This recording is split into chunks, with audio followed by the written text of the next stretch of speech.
Hi, we're excited to invite you to be a part of something truly meaningful. Purpose-Inspired TV, a faith-based streaming channel and social media outlet focused on helping people discover and live out their God-given purpose. We're building more than just a media outlet.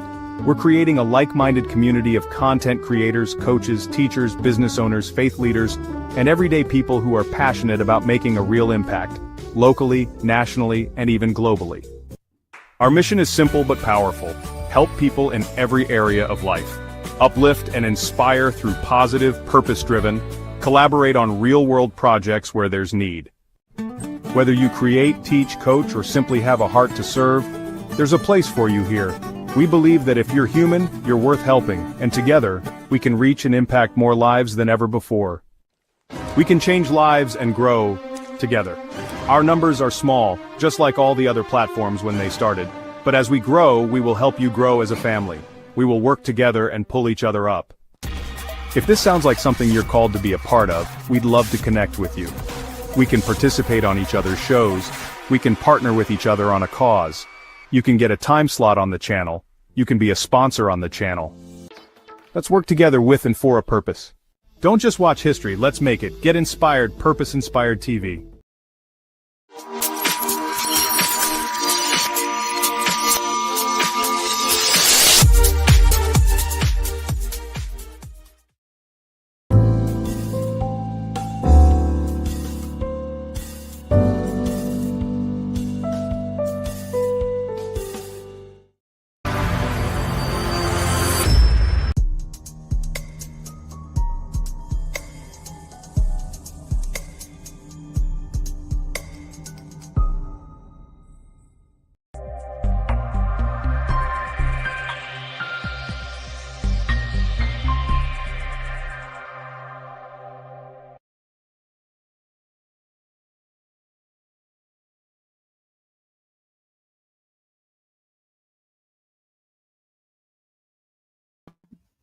Oh, did it again. Starting off my mic. Get myself together. My mic be muted sometimes, so I'm glad I caught it. I've been talking for at least 5 minutes one time. Mic was muted the whole time. But anyway, here we go again. Greetings, good afternoon, good evening. How is everybody doing today? How are you doing? We have something special for you today, another powerful episode. So we have a great honored guest, a phenomenal guest. She's an educator. She's an activist. She's an author. She's I don't know all many titles that she has, but I know one thing. She has a title of a granddaughter of a great woman, a great icon of American history. This is the granddaughter of Dr. Evelyn Bethune. No, I'm sorry. I'm messing up. Let me wake up. This is Dr. Evelyn Bethune, who we are interviewing. This is the granddaughter of Dr. Mary McLoud Bethune. All right, you see, I'm getting myself together. I apologize. We got to tell her story. I know a lot of people that live in this area. So I'm in North Florida, in the Florida area. Even in the Daytona area, a lot of people don't know. A lot of people go past the university to go to Daytona Beach. You are passing by a lot of history. So we're going to be discussing that today.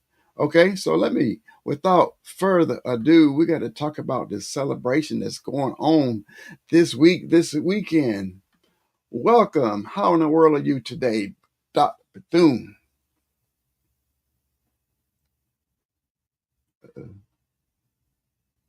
Can you, now you, come on, Mike's. Let's try it again. Okay, can you hear me now? I hear you now. Okay, see, Wonderful. we're talking about the technology.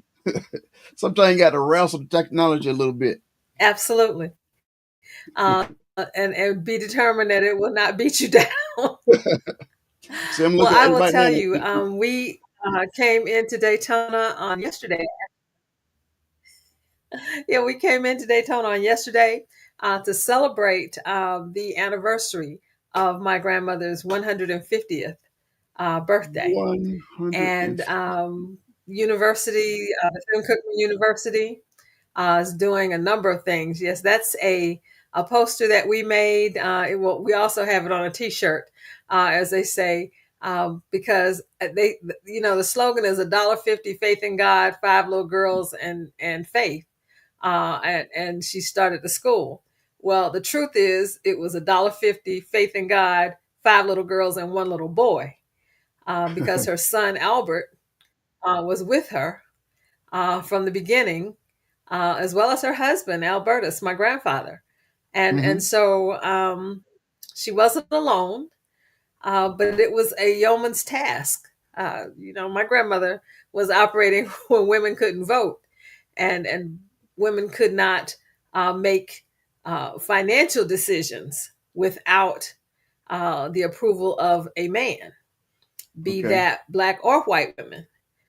And so for her to be able to negotiate a deal to buy land, which they were willing to sell her the garbage dump for $250, um, and she worked that deal out with no money. She had $1.50.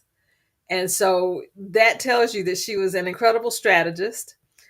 Yeah. She knew how to negotiate, and she knew how to allow her the perception that women are weak to also be a tool, a mechanism to get things done, because people want to help you when they think that you need some help. Sometimes we're so strong that we kill our own fire. And so we have to learn how to use the tools that God gave us. And it's okay to just be a woman and allow somebody to help you sometimes. Um, and that's what my grandmother did. So she Okay. ended up with this property, and here we are. I want to. I don't know if people talk about this, ask this much, but can we go back to that discussion she had with her husband? And Well, you, think we don't about have this. money, and you're trying to buy a dump to to go with the vision that he might have not saw. Well, my grandfather was a businessman, Okay. but he was also a missionary. They had moved from Georgia to Palatka, with the because my grandmother was a missionary with the Presbyterian Church. And Okay. so they were in Palatka when she decided that Daytona was a better fit for the school that she had envisioned. Okay. And in his mind, what my grandfather really wanted was a housewife. He was not really in it, okay, That's for a missionary who was out doing all this work and kingdom building. And I'm right. sure his friends would say to him things like, "Man, you can't control that woman. What's wrong with you?" you know, that Yep. kind of thing. Because in those days, women were not doing those kinds of things. hmm It was a male led society. And so when a woman stepped outside of those parameters, she was married, she had a child, and yet here she was broaching new territory and being a pioneer. And in a very dangerous way, because everybody wasn't pleased about Black people getting an education, Yeah. because they wanted us to stay dumb and work in the field or work wherever we were directed to and ask no questions in the process. The more you know, the more information you require. And so to educate Black people was sometimes a very dangerous thing to do, but she was determined. Yes, I And saw. she also felt that God was directing her path. Man, it's like, yeah, I know it was against the law in many places. So that's what I Absolutely. wanted to start with him. Not that he was demanding, but I know he knew what the environment was. He knew how it was out. Absolutely. So Yes. she had to she had to have some strategies to even to bring it to him, to get past him, for him to support her to go further out there, knowing what kind of environment was out there. And Daytona was wilderness at that time. We come into Daytona now, you got roads and the beach and stores to shop and all of that. Hmm. That was not the case in 1904. The mayor reminded us yesterday that my grandmother was actually born the year before Daytona Beach was founded. And Wow. so when she got there in 1904, Daytona was less than 50 years old as a city. Hmm. So think about how really backwards that was. And people were not educated, black or white. And so it was a resort town where everything depended on hospitality, um, the hospitality industry. The reason that it was starting to boom was because the railroad was coming through Daytona, and Okay. black people were there laying railroad tracks. And that's where the Black Township came into being, with children and families being present in Daytona and no education system for them. Okay. And so she wanted to make sure that the children of those workers, and their wives, and the women were also being educated. Her feeling was that if you educate a woman, you educate the entire household, Right. because she's going to teach what she knows to the rest of the house. And so the skill base for the initial school was skills that taught them how to be domestic workers, but also how to read, how to write, how to do math, and how to run their households. That was the basis for the school that she started. And Okay. it grew from there on a garbage dump. Wow. Okay. So let's spend a little bit of time on when she joined forces with Cookman. Like Cookman was here in Jacksonville, Well, right? But if I got the story correct. Cookman Institute had actually burned down, and they wanted the students to be able to go someplace. So they called and went to visit my grandmother, and they decided to merge the schools. And she had the facilities because, once again, their buildings had burned down. And so the boys came to Daytona, and that's how Bethune Cookman became coeducational on a large scale. Okay. So And she was the president of Bethune Cookman. now, I'm just all this stuff going through my mind. You said it was on a dump site, so that means nothing was built. So she had to build everything from scratch. Well, by the time they merged the schools, there was a lot built. There were I mean, buildings. before She that, had I raised mean, when money. she first started. Yeah, when she first started, there was nothing there but garbage, and she managed to also rent a very dilapidated building, 2-room building, that was right at the garbage dump area. They cleaned the dump. They utilized some of the materials that were there, things like crates to make desks, butcher block paper for kids to write on. They made ink out of elderberries. We say these things and people laugh today when you say that because they think you're telling them some wilderness story. But that was real. Hmm. They used charred wood for pencils. And so, it was not an easy process. But in those days, people cherished an education. They valued it. And so whatever it took to get that education, they were willing to put that effort in. Right. And trust Without the me, not complaints. everybody was pleased about it.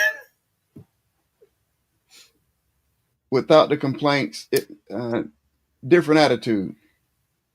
Because I was just Absolutely different attitude. different attitude. I did a You had children who were eager to learn, and you had parents who were supportive, even though some of them were hesitant because they were afraid. They were afraid that they would be seen as being outliers, troublemakers, and that kind of thing. And so a lot of things that they did very quietly. And when she took her students anywhere, they were all dressed appropriately. They looked neat, clean. Sometimes, they had on white tops and dark bottoms. And sometimes they were selling sweet potato pies. They would sing, whatever it took to help raise money for that school. And Black people who owned businesses helped contribute. You had guys who were, selling numbers. They contributed to helping Bethune Cookman grow because they wanted their children to be educated. And so the school started out as Daytona Normal. That was the initial name, Daytona Normal, and it was a training school for young girls. My father, as he got older, he went away to boarding school. He actually graduated from Morehouse, and so um, once he was old enough to go to boarding school, he was off to boarding school. But initially, the girls that were there, the skills that they were learning were things like ironing, how to do laundry, how to cook, how to mend clothes, how to do dressmaking, those kinds of things, because those were the skills and jobs that were available to them in the area. And many of them went off and also learned how to be teachers. They went into missionary work. My grandmother stood on her faith. That's what guided her. That was her, her driving point. She felt that God was directing her, and that whatever He told her to do, He was going to provide a mechanism to get it done. And so she didn't hesitate. She just stepped out there with a fire that we don't see a lot of today, because she truly trusted Him. Yes.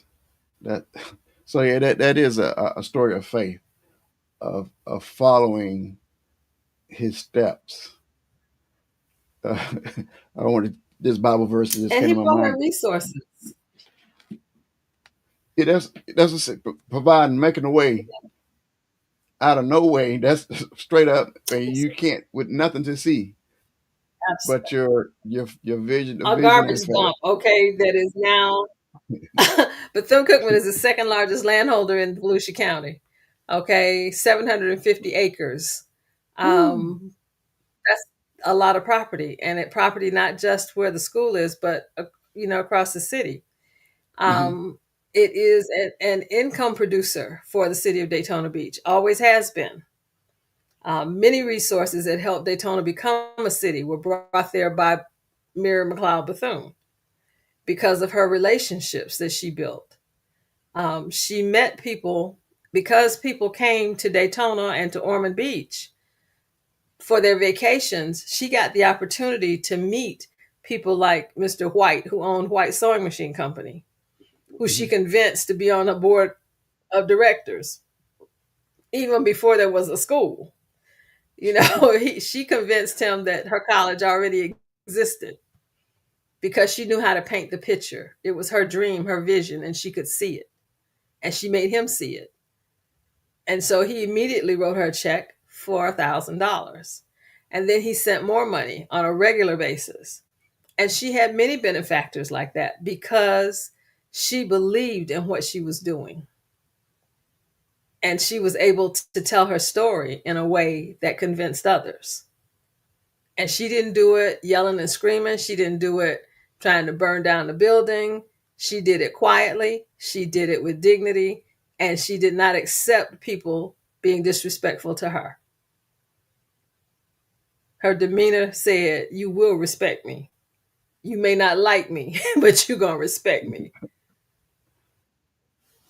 Man, that all these different things popping in my mind. But what I see here is write the vision, make it plain. And I think a lot of people have a Absolutely. hard time doing that. A lot of people teach you, don't tell everybody what you're going to do. Don't tell everybody what you do. But sometimes it's some people that God is providing the resources to help you, but you got to be able to get that vision to them. It sounds like she had that skill down pat. She did.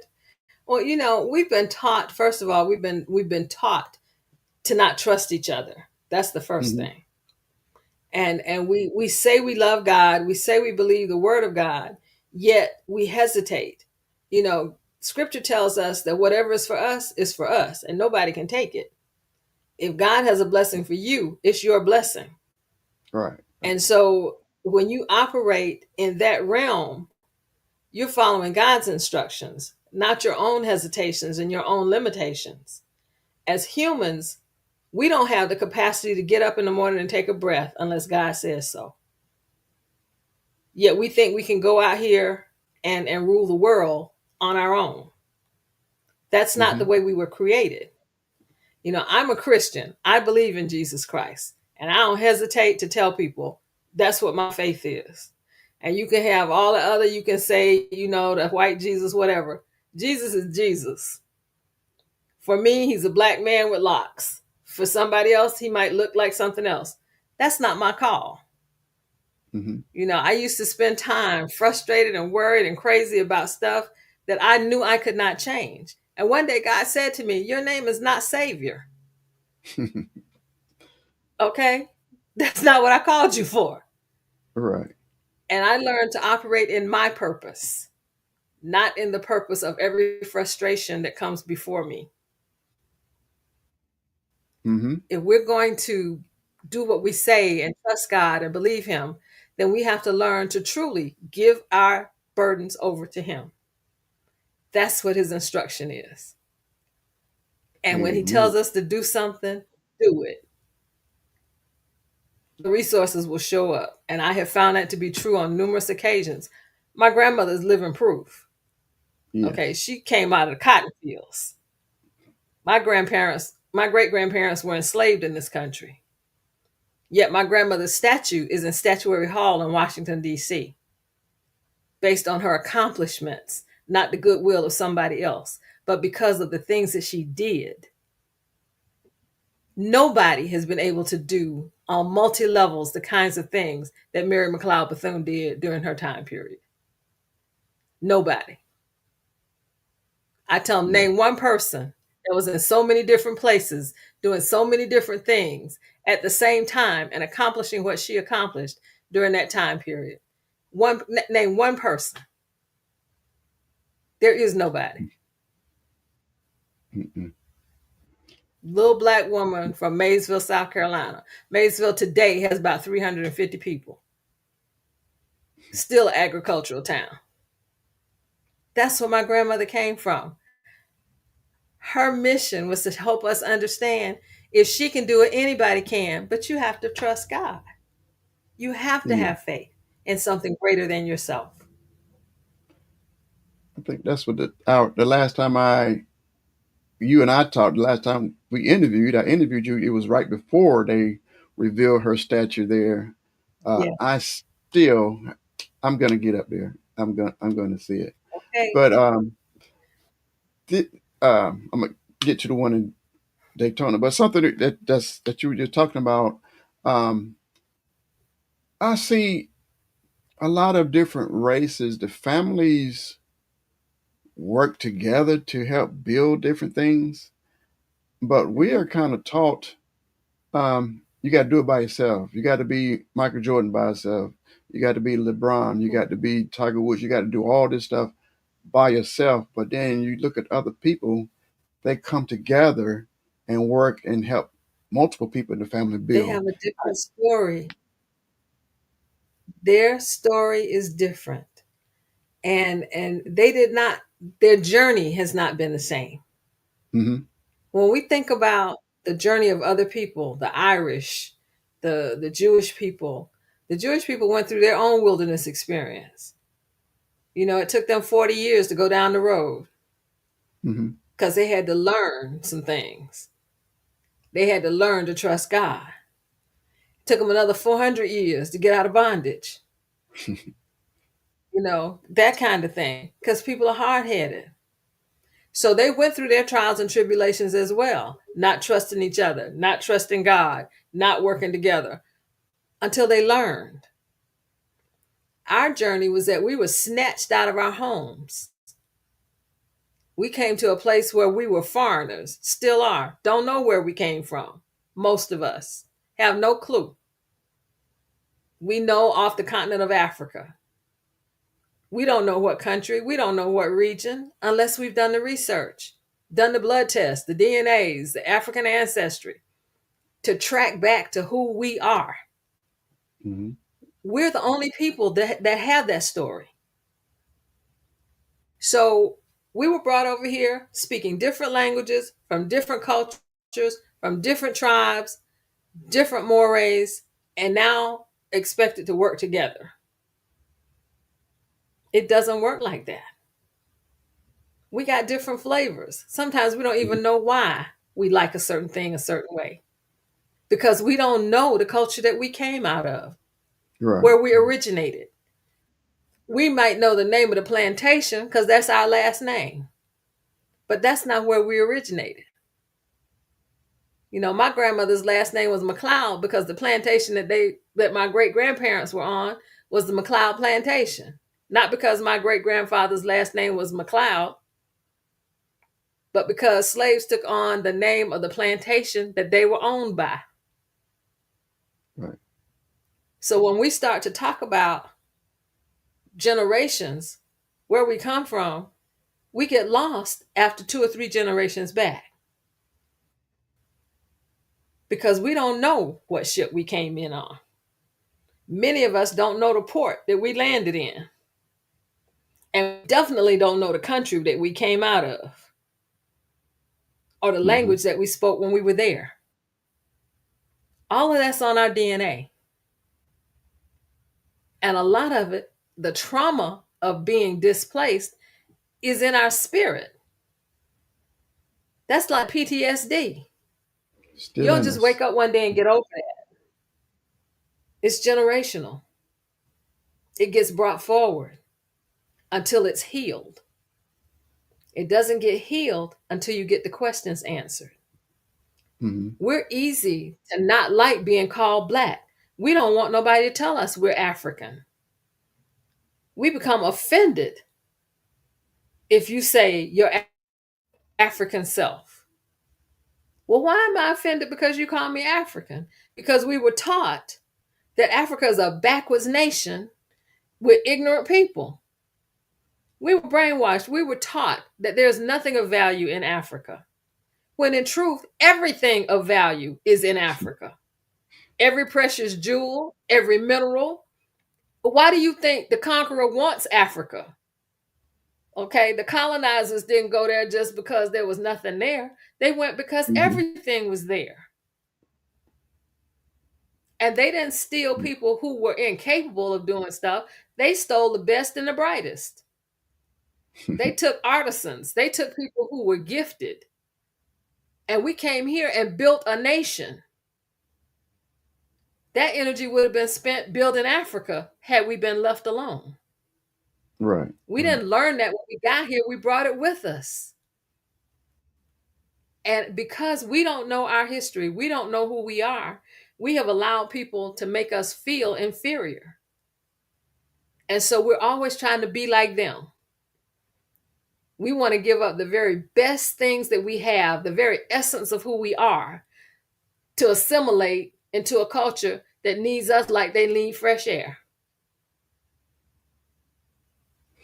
There would be no flavor in the Kool-Aid if we weren't there. Everything would be gray and ugly and probably still living in a cave. Well, Okay? Now, you know who I am, so you know I'm going to say what I think. yeah, yeah. I know But this is that's not. the truth. Yeah, There is I nothing don't in want to. American culture that you can look at that does not have an African print on it somewhere. Whether it be Yes, a design, whether it be a creation, whether it be an invention, we are in the mix somewhere. Yet we've yes, been we made to are. believe that we are worthless, that we are lazy. Well, if we're lazy, who planted all that cotton and picked it? Okay, who picked the tobacco leaves? Okay, Yeah, why did they have all these plantations? Who did sugar cane? Who grew rice? We did it. We had the skills, the technology, the understanding. We did it. And yet, they would have us, even right now, today, they are trying to erase our history. Because Yes. once a people knows who they are, you cannot control them. So the first thing you do is erase their history and make them think that you are savior. And that is not the case. Yes. So that's goes back to the education and families educating their families and not depending on Absolutely. people that don't like you, don't want you Outside here sources. to be the ones responsible for educating your children. But Yep. yeah, that's a whole My dad used to tell us that the slave master will never teach you how to be free. Mm-mm. Okay, because that's not to his benefit. All right. And so when we talk about them not teaching our history in public school, well, so what? Jewish people don't wait for somebody to teach them what Jewishness is. There you go. They Yep. don't wait for the public school to teach that. We shouldn't be waiting on somebody to teach us who we are. And Yes. we have enough institutions, we have enough churches that sit empty every day except for Sunday, that we could be holding school every day and teaching our kids. Yeah. Most of our communities have more churches than they have service stations, but our kids are still lost with nothing to do, hanging out on the corner and getting in trouble. When That's every one of true. those institutions could have programs that keep our kids off the street. Yes. That's powerful. Um, so let's. I'm gonna go. You mentioned the statue in D.C. Like I said, I didn't get to see it yet, but Yes, I was happy to see we got one here in Florida now. So let me. I'm gonna bring we the do. It's picture a up. replica of the one that's in DC. Let me. Let me try. Come on. I'm gonna bring it up. X there and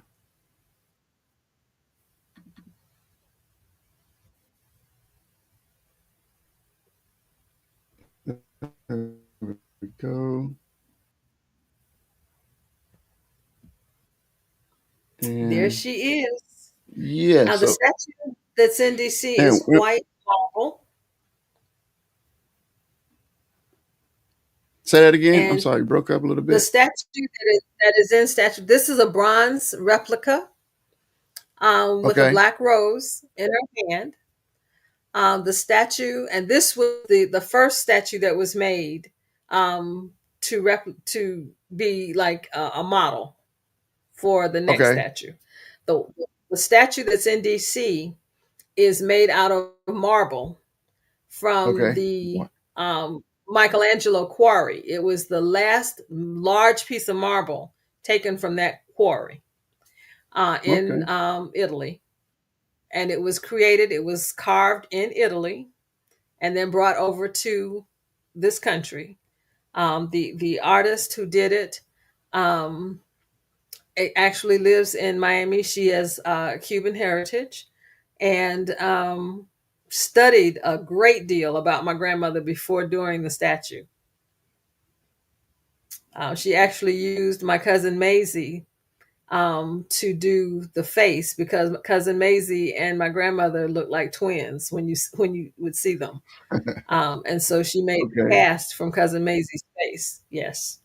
Oh wow. So most definitely we're going to see this in person soon. So that so Yep. It was is this on the river.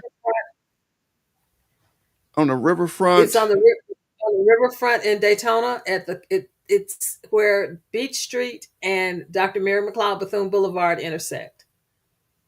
Okay. We will see that. So was this the revealing of it this weekend? No, Or has it been they there? decided to do the celebration there because it's also on the Esplanade, on the riverfront, so there's space for gatherings and events, and they wanted to celebrate at the statue. And that Okay. was the city of Daytona Beach's celebration. The university also had a celebration yesterday morning that was at my grandmother's home on campus at Bethune-Cookman. And that was Okay. because also her home was renovated and was being reopened for the public to tour. Okay. So you said so the school is on. I mean, I'm sorry. Her home, the house is on the campus. Yes, Okay. So that's that where we everything. grew up. Okay. So everything is right near each other. Yes. Okay. So is another picture that you want me to bring up to be explained? Well, this picture, I'm standing there with Teresa Jordan. Teresa is an author as well as the owner of Triumphant Magazine. Okay. And that is a faith-based magazine as well. And she's done a lot of work within the community. Okay. Let me see if I can. Okay. And my grandmother's favorite color was yellow. Many people in the crowd had on yellow dresses, yellow tops, yellow shirts. Across the nation, sections of National Council of Negro Women did presentations, and everyone had on yellow. So it was a wonderful day, and they posted a lot on social media on yesterday to celebrate that anniversary. All right. Oh, there we go. So this is at the That house. picture is a picture. The gentleman in the yellow shirt is my brother Robert, and the young lady standing next to him is my sister-in-law Terry in the white dress. Okay. In the middle, next to my brother, is Sean Higgins, and Sean is the son of Dr. Cleo Higgins, who was the dean of students at Bethune-Cookman. She worked at Bethune-Cookman for over 40 years. She Okay. also was the um, person who designed the actual seal for the university that is in use now that says head, heart, and hands. And then the lady with the yellow um, hat on, she is from the Long Island section of National Council of Negro Women. And she flew in Okay. just for the birthday celebration on yesterday. All right. So let That's Sandra me. Duncanson. I don't know if it's gonna go. And so that was. And and you have a book out also. You I want to talk about the do. book real quick? Sure. Let's just talk about the It's book. called The Bethune Blueprint. It is a book. It's my second book on my grandmother. The first book is Bethune Out of Darkness into the Light of Freedom.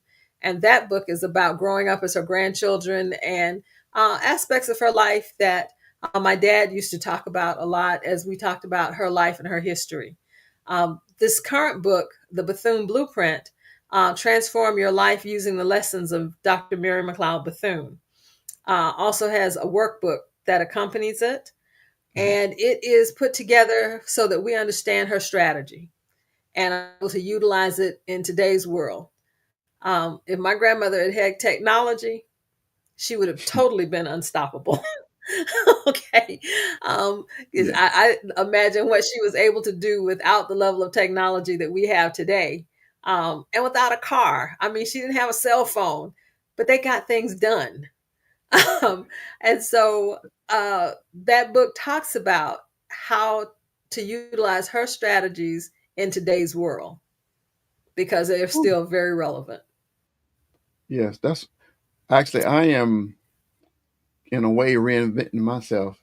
So I'm training Hmm. in AI and teaching in AI, and I am thinking like, man, they got a lot done. She got a lot done without the technology, without the computer, without being able to look things up, without being able to pick up a phone, make a phone call, or like I said, even getting from place to place. I'm just looking at getting from Palatka Right. to Daytona is a challenge today, but she got the Absolutely. job done. Absolutely. You know, we were talking about that when we were driving from Atlanta. We were like, Lord, just think if Mother Dear had to make this trip They're in a doggone buggy with a horse. Okay. It took us 6 hours to drive there at 60 miles an hour. Okay. Yeah. So they're going at a clip in a buggy. How long could that have taken? Yet they would stop along the way. They would do business along the way. They had a plan of action and they got things done. And Yes. here we can't get across the street and we got And even, everything. I'm going back to that $1.50. I mean, a lot Yes. of people have um they have stuff like I teach it. Well, teach a class and something. I help people with get started with doing social media, and a lot of people think we Hmm. need this and we need all this. No, do you have a cell phone? Just about everybody has a cell phone. You got what you need to get Yes. started. So whatever you need, majority of the time, you already have it. It may not be the biggest thing, you have it. So this is a great inspiring story that she started with $1.50. She didn't look at $1.50 and say that stop. No, she looked at the vision, and the $1.50 Right. had to catch up with the vision. Absolutely. Absolutely. And she knew also how to make other people see her vision. I think that many times we can't tell our own story because we don't believe it strongly enough. We have to, before anybody else buys your fruit, you have to buy your fruit. Hmm. Okay. You have to know this watermelon is good. You have to know, I can teach somebody else how to use AI. You have to believe that. If you don't believe it, you can't sell it. She believed what she was doing. And So she was able to sell it to anybody. that's it. Yeah, you got to. It's my son. I teach a Sunday school class. Now the name of our class is called "Who Am I?" You got to know who Mhm. you are. You, you, that, Absolutely. you got to know who you are and know that you have a purpose. You have a God-given purpose. God put a purpose in everybody. And I think a lot of people is lacking that. Yes. They just stumbling through life, just Hmm. making it without the vision. You're just going around. A lot of people just going around in circles, not getting anywhere. But like you I said, you got call to it know who like you being are. in a pinball machine, where you just bumping into stuff and you just keep bumping into stuff and the bell keeps ringing and nothing else is happening. Yeah, and some people they think that's what life is, but Hmm. that's not life. Absolutely. That's not living. Absolutely. But I think she One of the lived her workshops life. that I teach, absolutely. One of the workshops that I teach is called Choose Purpose Over Fear. Hmm. And the reason is that many of us are afraid to step into our purpose. We know the direction that God has for us, but we shy away from it. We either don't want our light to shine because we think that if our light shines too brightly, somebody that we respect might be offended because their light might look a little dimmer. If we're being mentored, we don't want, sometimes we outgrow our mentor and it's time for us to leave the nest and do our thing. Yet we hesitate. And in that hesitation, we miss our blessing because you're Yeah, not supposed to stay in the nest forever. Like little birds, you're supposed to take that leap and find your wings. And that's what my grandmother did. She could have stayed at Lucy Laney's school and taught there forever. That's where she got the concepts for what became Bethune Cookman. She knew when it was time for her to go to the next level because she followed the instructions God gave her. You get in, you learn, and you grow your talent.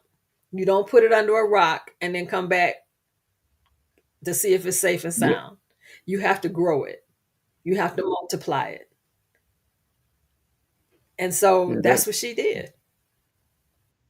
That's powerful. That's what I'm saying. What I'm hearing, you should outgrow your mentor. If your mentor did that job, you should be better. And I kind of like what And I'm your teaching. mentor should be willing to push you out of the nest, just like Yeah, bird parents do. Many times, your mentor sees the greatness in you, and because of their own self doubt, they don't let you launch. They make you feel like you still need them. Mm-hmm. instead of saying, listen, it's time for you to find your own space and spread this. We have to all, even our mentors, have to have faith strong enough to allow them to let their product go. My grandmother used to raise her replacements. When Dorothy Height took over National Council of Negro Women, my grandmother had nurtured her, taught her. She was ready for her to step into that space. She did the same thing with the presidents of Bethune-Cookman. When she felt like it was time for her to retire, she had already grown and nurtured who she felt was going to sit in that seat. That's what you Yeah. do. That's how you become great. Okay? But You don't do it by making everybody else walk lockstep with you and shutting down their gift so that your gift is the brightest light in the room. You know, God made the yeah. sun. He made enough light for everybody. And we Yes. have to understand the beauty is when we are all shining. That's when we are at our greatest. And we can And all it, shine together because we have different gifts, different purposes. It's yes. like McDonald's and Burger King and Wendy's. They all sell hamburgers and they all making money. How different. And and No. your business, organization, anything shouldn't fall apart if you're not there. So yesterday, I was Woo. taking some training about standard operating procedures. So a lot of people don't think Mm-hmm. about that. So I was thinking like, okay, it's a lot of different things. I do stuff at church, do all these different It's in things. my But if head. you take me That's what they say. away, It's in my. I got it in my head. that's where it is. It's in a lot of this stuff is in my. Right. I learned for myself. It's like if you take me away, Mm-hmm. a lot of stuff can fall apart because they don't know what's in my head. So SOP standard Right. operating procedures is one thing on the top of my list. Is I need to be able to Mm-hmm. I train people, but it's still too much still in me that I haven't spread and I haven't taught. So now standard Mm-hmm. operating procedures everywhere, whatever I do at church, wherever I am, I need to be able to give it to somebody. So if I'm not there, they should be able to see this and keep it going instead of And say, I've seen a lot of listen, people stuff fall absolutely. apart when somebody's not there. It shouldn't happen. It should And be today there's no reason. no Because if you reason. can't type, you can speak. You can talk into your phone, record it, and Yes, get it transcribed. You know, you can turn that recording over to Chat GPT. It'll write that whole thing out for you, give you an outline and a business plan. Done. it's done. No But a lot of excuses. people, they don't want to even like on jobs, like they don't want to tell you everything. And I'm like, some people like Joe, you're telling too much. You teach, no, the more I pour out, I know God can put more back in. So I'm not worried about that. But But some people feel like that's they don't, because you we can't trust tell you God. everything because they want to keep their value or they think they're Because keeping their they'll take value. my job. Hey, but, They'll take my but job. If yeah, if I if I tell them everything I know, they won't need me no more. Well, yes, they will. Grow with yes, the position, grow there you you go. another job. Yes, Okay, because trust me, once you solve one problem, another problem will present itself. yes, So you're gonna be the that's it. solution finder. Whatever the problem is, be the solution finder.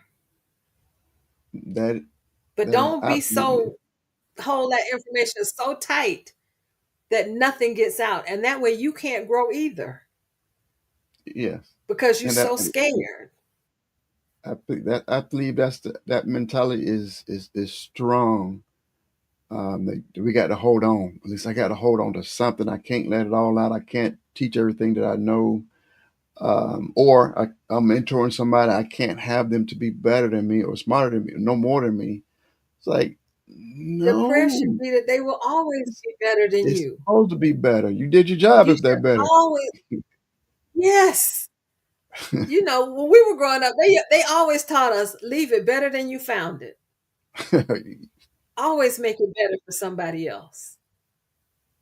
We were taught that. That was a part of how we grew up. All Yes. the little things they used to say to us, do unto others as you would have them do unto you. That was to teach us how to be good citizens, how to be kind to people, how to be nice to people. Nobody's saying that stuff anymore. They think it's corny. Ain't nobody doing that. Uh, Well, you might want to, because you one day need. you're going to need some help. I think I did. Our No, I neighbor, think I did. our neighbor passed away, and people, his family had not been to see him in God knows how long. Okay. People Hmm. live by themselves. They drive into their garages, let the garage door down, done. They don't know the neighbor on the left or the right. If anything happens, there's nobody for them to call. And nobody's checking on them. Hmm. Nobody. I laughed. I said, listen, everybody checking on me. If they don't see or hear from me, somebody's going to call and say, you okay? What's going on? Because they know Yeah. that I'm going to do the same for them. We have to Right. get that back. Yes, we need it. And we have to Like, help each other build. Joe, what could we do if we just put our resources together and decided to buy property and build, affordable housing? How could our communities change if business owners would come together and nurture each other? yes.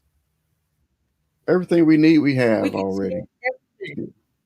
We could Yeah. change it. We could change everything. We wouldn't need a government loan. We wouldn't have to be scared because they're going to cut the money off. We're living in a time today where you don't know what is going to be available. You might have a $10 million grant from the government and they decide they're not going to fund that grant. So now you have zero, because that's the nature of where we are today, Hmm. based on who is sitting in the chair. Everything could change. HBCUs, institutions that help Black people flourish, are under attack. And we're afraid because we haven't planned for any options. We don't have plan B. Our plan B is government subsidies, Mm. which is never going to be the solution, because that controls somebody else, by somebody else. And whoever writes the check makes a decision. It's just that simple. Whether it be Coca-Cola, whether it be Pepsi, whether it be whoever, Walmart, who, if they funding your program and one day they wake up and say, we're not funding that anymore, then what do you do? You got to changing with the wind, changing with the temperature of the politics. Absolutely, So, because they're going to take care of themselves first, because themselves is their priority. The reason they're funding you is because they get a tax break. When they don't get that tax break anymore, they're no longer funding you. They're not doing it because it's the right thing to do. They're doing it because it is a write-off. okay. All right. We don't. I don't know. This time that went by quick, but let's I'm use sorry, the. I talk a lot. No, we good. This is good information. Great information. I'm gonna put a plug in. I got this new service called "Let Me Tell My Story," where Okay. 30 seconds. A couple years ago, I wanted to record my mom's story. I lost her last year, and I had the idea for years, but never did it. So now I'm just going to start doing it, and we need these stories. We need, um, families need to know their loved ones, especially the elderly ones. You don't have to be that old, but um, people have stories, and their family don't know the stories. Other people don't know the Right. stories, so that's what I'm starting to do. Is I have a service where different levels, but you can come in and I record your story and we preserve it. And then if you want to come back later on to update it, come back in, update it. And have another service where you can add pictures and add videos. It's just a way to record stories instead of when somebody pass away, it's gone. So that's one thing I And wanted to do and with my now mom, and but I now wasn't nobody able to do knows. that. Yeah. So I I remember love some that. stories, but it's a lot of it is gone because I didn't do it. So now I'm really on it now. But let's talk about you. What you got going on? Well, I run well, I say I run it, but it's a group effort, a family effort. I'm like the vision, the face in the front, but there's a whole lot going on behind me to make things happen for the Okay. Mary McLeod Bethune Family Legacy. And what we do is promote my grandmother's legacy and teach others how to do the things that she did Hmm. and why it's important. That's part of what the Bethune Blueprint is about. We also have History in the Making Coaching Network, which is where I coach people on how to step into their purpose, Hmm. how, as faithpreneurs, to not be afraid to make money, that it's okay to get paid for what you do and to be Right. paid well. I teach people their self worth, their value, and that it's okay to give some things away, but it's also okay to get paid for what you do. And Right. so, and as faith leaders, we have to learn that our younger generation don't want to be broke. They don't want holes in their shoes, and they're not interested in something where they can't change and get a new hoodie when they feel like it. And Right. so, while we're talking about making sacrifice, that's fine, but sacrifice at what level and how? Sacrifice is a part of your faith journey, but we also have to understand that it takes money to run the church. The light bill has to be paid, the Hmm. building has to be maintained, the staff has to be paid, and it's okay to be a faithpreneur who gets paid for the services that you render. Because many times we feel guilty. We feel guilty because we're making money and we call in Jesus' name. I said, but there are plenty of people out there calling Jesus' name that don't believe in Jesus, that's making plenty of money and taking people to hell. Okay, Hmm. so we have to learn how to take people to heaven in a way that makes it attractive to our young people because they're going to be here when we're gone, and we want them to tell the story too. So that's what we do with History in the Making Coaching Network. Yep. Okay. And I have books. If you go to BethuneBlueprint.org, you can find my latest book. And that print that you showed, we're making t-shirts with that. And all of that goes to support our ministry and being able to share my grandmother's legacy Okay. and talk to young So, people. so let me oh, I got that until I call her right back. Let me show you. Just mentioned something. Um, I'm gonna show you this real quick. It Okay. pop